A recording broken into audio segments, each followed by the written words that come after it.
This is MJ. I love tokusatsu, and right now I'm going to talk about Kamen Rider ZO episode 36, which is the second episode that Toshiki Inoue wrote in Kamen Rider ZO. It's the second episode, well, it's the second half of the Kiva arc. And I gotta say, this one hit me like I didn't expect to be hit. And it was simultaneously a letdown and very satisfying. And I think really what happened was I was expecting to see Wataru show up. Seto Koji was nowhere in this episode. I don't know the name of the actress who, spoilers, played Yuri Aso, but she was not in the, or she actually made a cameo at the end here, and which is not pictured at this time if you're looking at the video version. But I was really disappointed that he did not show up, but it was cool that she was there. She wasn't Yuri, it was the actress who played her, portraying somebody else. But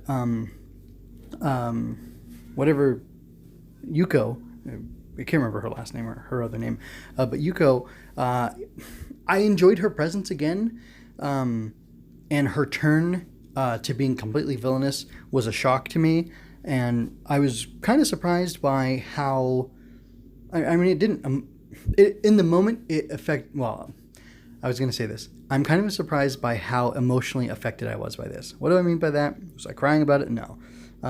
Is it sticking with me? No, it's not, honestly. It's just, I cannot, in the moment, I felt the betrayal, the shock, the unexpected nature of the twist. It all got me, and it was really surprising. And I cannot believe that this man is able to write so competently. One of the things that, I don't know, Kiva's really good. I can't really explain why I like Inoue's writing, but I find it very satisfying.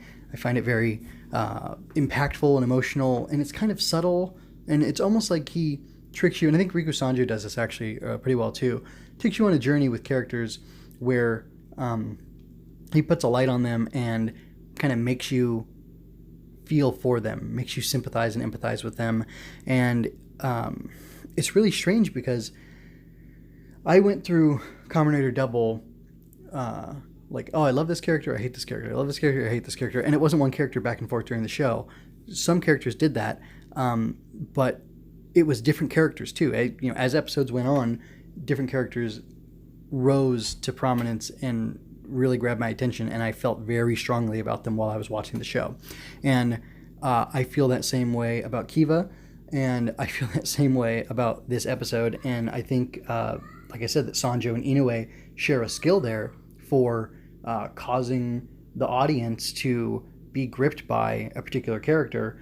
And like the scenario, I guess you could say too, because really the scenario behind Yuko's tragic past is it's really dark and twisted, and without that scenario, without that setup, without that deceit and that feint, I guess you could say, I don't think I'd feel the same way I do about this character. And in my last episode where I was talking about this, in the last MJ Loves Toku, I was saying, like, I can't believe I'm rooting for this villainous character, but it's because she was wronged, and because she was maligned, and because she was a victim. And the crazy thing is that all of that was true for her, but the truth of the matter is that she murdered her Tetsuya, her ex-boyfriend's, her ex-fiance's, whatever, current girlfriend at the time back in the day. So she did the crimes that she was doing at the time.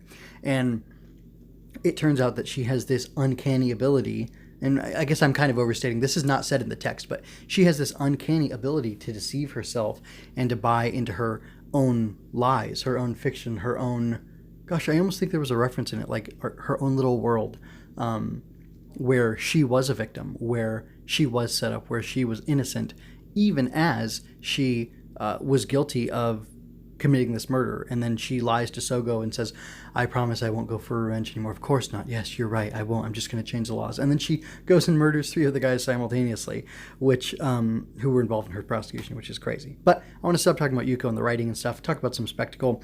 There was this great thing that happened where the 3 riders, Waz, Gates, and Zio? Yeah, Zio. What show am I watching?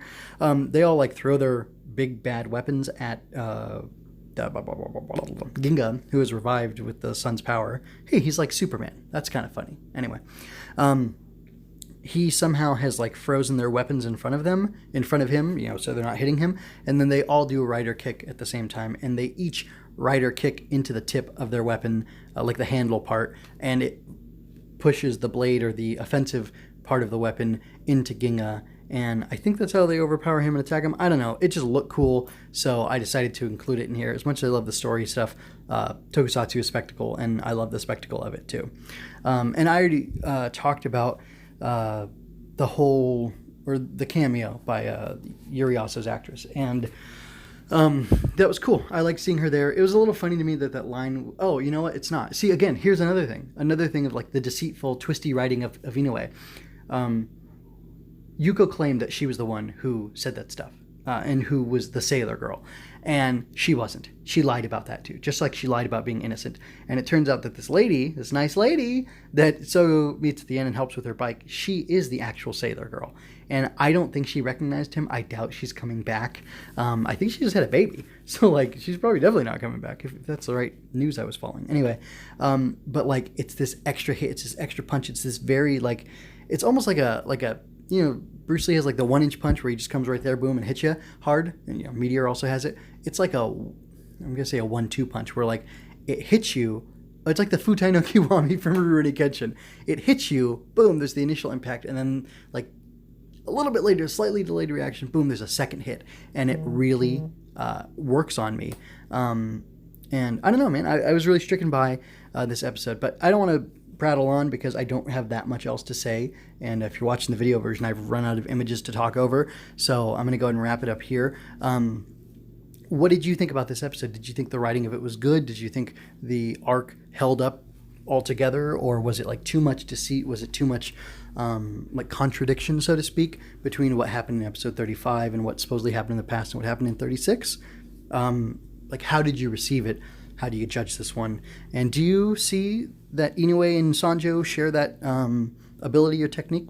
Or is that something I'm is that something I'm imagining is an actual thing? And are you upset that Wataru didn't show up in these episodes? I got to know. Anyway, so you can leave a comment. Engagement is key here.